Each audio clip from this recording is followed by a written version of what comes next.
ভিডিওতে thumbnail upload করার পর সেটি ঝাপসা হয়ে যায়। এটির কারণ 2 MBর বেশি সাইজের থাম্বনেইল ব্যবহার করা। এছাড়াও মোবাইলের মাধ্যমে এডিটিং এবং অন্যান্য কাজ করার সময় মোবাইল অনেক স্লো করে। এটির কারণ ফোনের স্টোরেজ ফুল হয়ে যাওয়া।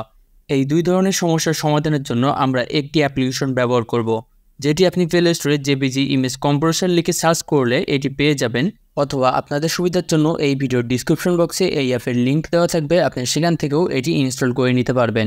এটি ইনস্টল করার পর ফার্স্ট টাইম যখন এটি ওপেন করবেন, এই অ্যাপের ফিচার সম্পর্কে কিছু ধারণা দিবে, যেগুলো আপনি কন্টিনিউ করে এই অ্যাপের মূল ইন্টারফেসে চলে আসবেন। অ্যাপটি অনেক ইউজার ফ্রেন্ডলি, তাই এটি আপনি সহজেই অ্যাক্সেস করতে পারবেন। তো এই অ্যাপের ওয়ার্কিং ইন্টারফেসে 4টি ফিচার দেখবেন। তার প্রথমে রয়েছে কম্প্রেসর ফটোস। এখানে প্রবেশ করার পর আপনার ফোনে থাকা সব কয়টি পিকচার এখানে শো করবে। তো আমার অ্যালবামে প্রথমে একটি থাম্বনেইল দেখছেন, যেটির সাইজ 3.26 MB।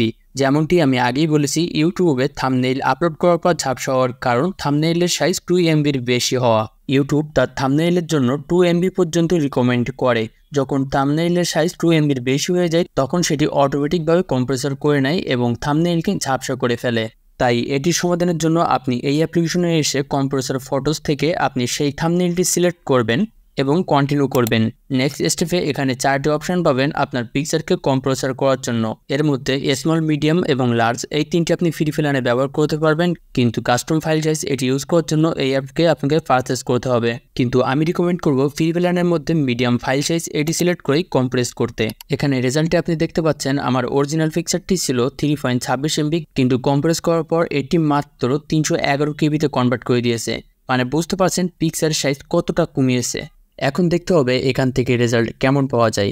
এটির মাধ্যমে আপনার পিকচারের বিফোর এবং আফটার দেখতে পাবেন। পিকচার দুইটি দেখে মনে হচ্ছে না এই দুইটি পিকচারের মধ্যে সাইজের এত ডিস্টেন্স, কিন্তু পিকচারের কোয়ালিটি দেখে মনে হচ্ছে দুইটাই একই। তবে হ্যাঁ, কম্প্রেস করার পর পিকচারের কোয়ালিটি কিছুটা কম হয়। আর এখান থেকে কম্প্রেস করার পিকচারগুলো অটোমেটিকভাবে আপনার গ্যালারিতে সেভ হয়ে যাবে। আমাদের পরবর্তী সমস্যা ছিল ফোনের স্টোরেজ ফুল হয়ে যাওয়ার জন্য ফোন স্লো কাজ করা।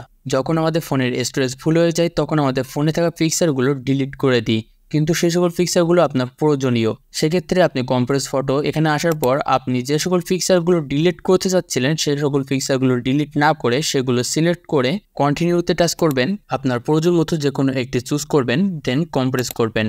এখানে আপনি যে সকল পিকচারগুলো সিলেক্ট করেছিলেন সব কয়টি পিকচার একসাথে কম্প্রেস হয়ে যাবে এবং রেজাল্টে দেখতে পাচ্ছেন এই সকল পিকচারগুলোর সাইজ প্রায় 10 MBর কাছাকাছি ছিল, যেগুলো কম্প্রেস করার পর 4 MBতে নিয়ে এসেছে। মানে প্রায় 60% জায়গা আপনার স্টোরেজ সেভ হচ্ছে। এইভাবেই আপনার ফোনে থাকা পিকচারগুলো কম্প্রেস করে কম জায়গাতেই আপনার সব কয়টি পিকচার রাখতে পারবেন। এতে আপনার স্টোরেজ কম খরচ হবে এবং ফোন ফাস্ট কাজ করবে।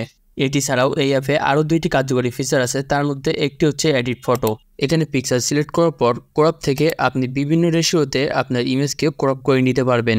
এর পাশাপাশি অনেকগুলো পিকচার একসাথে সিলেক্ট করার পর রিসাইজের মাধ্যমে আপনি সব কয়টি পিকচার একসাথেই কোনো একটি নির্দিষ্ট রেশিওতে ক্রপ করে নিতে পারবেন এবং রিসাইজ করে নিতে পারবেন। এই ফিচারটি আমাদের কোন সোশ্যাল মিডিয়াতে পিকচার আপলোড করার জন্য ওই সোশ্যাল মিডিয়ার রিকমেন্ড অনুযায়ী ইমেজগুলো যে সাইজে আমাদের রিসাইজ করে নিতে হয় সেই কাজটি ইজিলি করতে পারবো। Next option convert file format. এখানে আসার পর আমরা যখন পিকচারগুলো সিলেক্ট করে কন্টিনিউ করব, তখন আমাদের এমন একটি লিস্ট আসবে।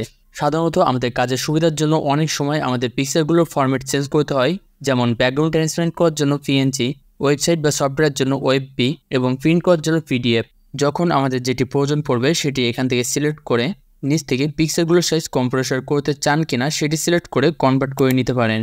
অ্যাট লাস্ট এখানে আরও একটি ফিচার আছে অ্যাডভান্স কম্প্রেস, যেটি আমরা প্রিমিয়াম প্ল্যানেই ব্যবহার করতে পারবো।